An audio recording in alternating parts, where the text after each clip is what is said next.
Welcome to the Wienerwald. This is the home of Oona Horx-Strathern, a researcher and speaker focusing on the future of living, architecture, building, design and urban development. Not only is she regularly seen on European conference stages, she also represents the rising global generation of women taking the stage. And, by the way, she's a brilliant author. We would like to talk with her about what she thinks regarding the current living trends. Hello! Hi! Hi! How are you doing? Great! Welcome to the Futuristin. Thank you, it's so great to be here. I'm very curious. That is great. Yeah, it's a bit of an eclectic mix, but you know, it's what I call autobiographical living. That is beautiful. The woods. Very nice. Feels good also. Yeah, Did you pick that one? Yeah, it kind of came with the kitchen, but I wanted something really tactile, something that kind of looked like it had lived, that it had a bit of character, you know. The kitchen is pretty much the center of the room, and there is a lot of light coming in. When you built the house, what was important for you? Yeah, I think what we were trying to do was make it socially smart, the house. Everyone talks about the smart house, but I think what was important to us is to say, how can the family come together? So the kitchen is also the living room. It's like a living kitchen, if you like. And the idea was that's where everyone comes together. You can either work or you can help cooking. You can have a snack. It was supposed to be a little bit casual too, so we didn't want a formal dining table, so it's a kind of like a little bit higher, so you can kind of come and go. It's much more casual, and it's really worked. We call it the hub.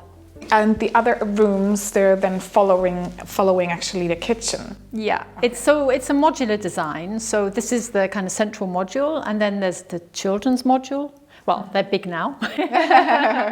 And then we have what we call the love module, and that's the parents' bathroom and sleeping parts. So, and then we have the fourth module, which is our office, our home office, which we'll see later.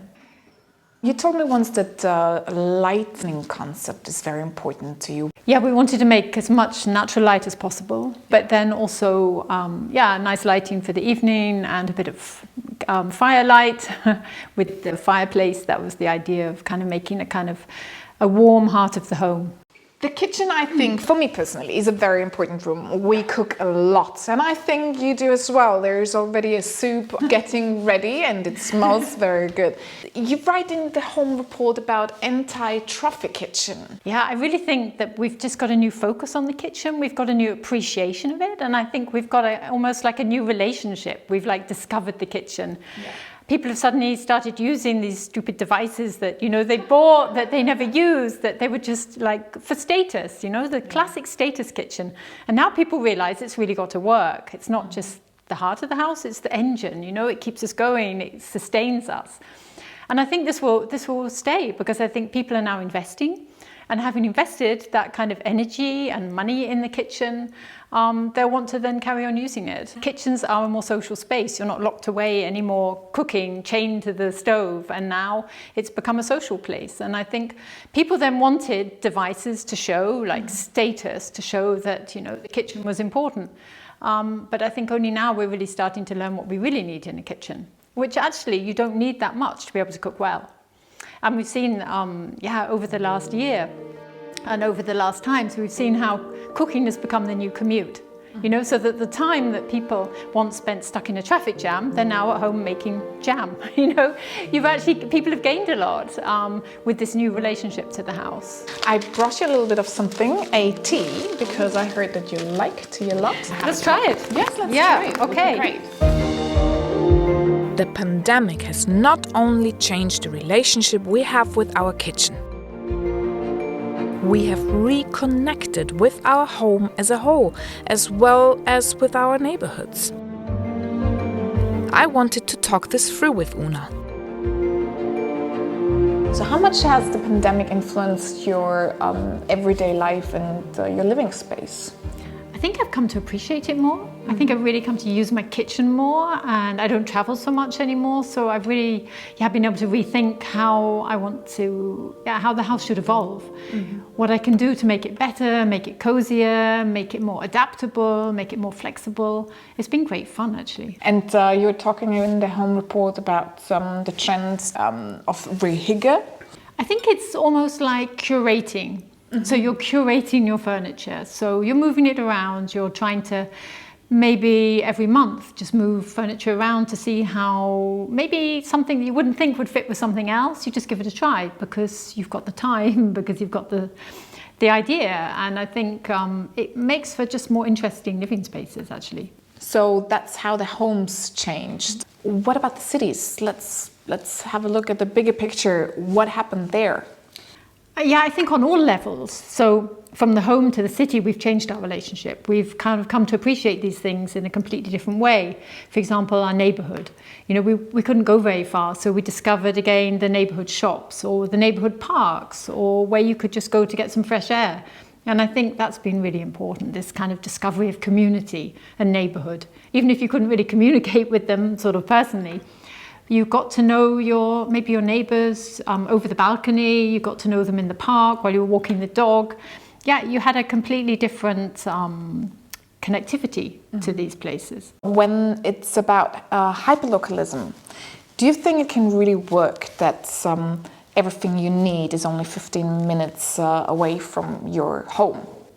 I think it creates a whole different life quality in a city, because then you're not standing in traffic jams, you're not having to travel a long way for all the services. And then you have a much better connection to your local area and to the people. You need that kind of support, I think. And I think it can only increase our quality of life in a city if we create these kind of polycentric areas, polycentric cities with, you know, very not homogeneous areas, but areas that offer everything you need. So, I mean, in France, they're doing it, and you've got to be near a bakery, obviously, a boulangerie for the French, for their baguette every day. But also near a park or a sport place, or maybe somewhere to go and talk to the local council. Does it mean that local shops will get more and more important? Or what do you think, who will get a positive effect out of it? I mean, I think what we're seeing is that people won't want to drive to these big out-of-town shopping centres anymore. Already in America, you can see they're redeveloping them into maybe community spaces, into universities. They're trying to get away. So people were rediscovering their local shops. And I think hopefully we'll see a revival in those again, because for a long time, the high streets, a lot of them closed down. But I think they bring back a kind of vibrancy to a city and, really create a lively atmosphere. Oona believes that we can make our cities more livable again and that we will live more locally in the future. Working from home plays a big part in this. As this trend continues, we will have to find a compromise between our different workspaces.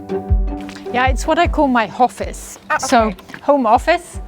But I think that's something that a lot of people are going to have to adapt to in the future, working from home. I like the word because it kind of reminds me of hope. It looks down onto the home. But this is my office. Oh, wow. What a view. Yeah, it can be a little distracting, but you could also say it's inspiring. I think in the past we all thought that we were going to work more from home because we all had mobile technology and we thought, yeah, great, we can all work from home. And then we had this big trend to co-working where everyone said, actually, I don't want to be stuck at home on my own. I want to go and be with other people. So the co-working system kind of really boomed. And now in a way, I think what we'll do in the future is come back to a kind of compromise. We'll come back to a kind of hybrid model of working.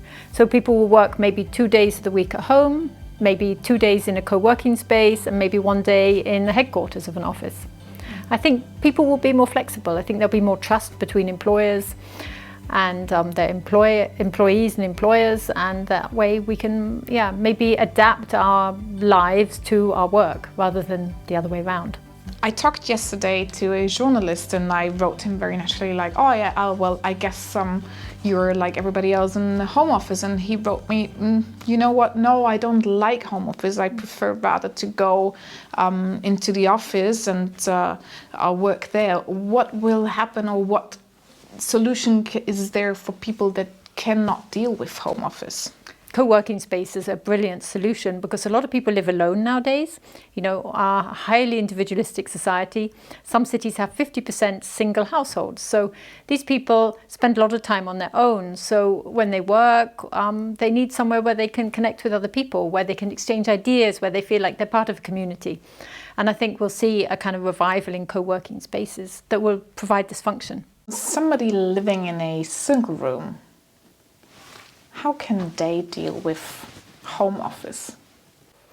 I think what we'll see in the future is when we have a block of flats, people who live in, you know, on their own, then they'll have a co-working space in the building which they can then share with other people. So you have these shared spaces, you have community spaces, so people aren't alone anymore. They can choose when they want to be private and they can choose when they want to be part of community. When I look at this beautiful view and I see your sons downstairs in the kitchen, what is the future going to look like? I think for them, the next generation, they probably won't live so differently to we now, but I think they'll think about maybe more flexible living spaces, they'll think about more mobility, they'll think about more adaptivity. So I think there'll be more, more ecologically too. So I think they are the great hope for the future, if you like.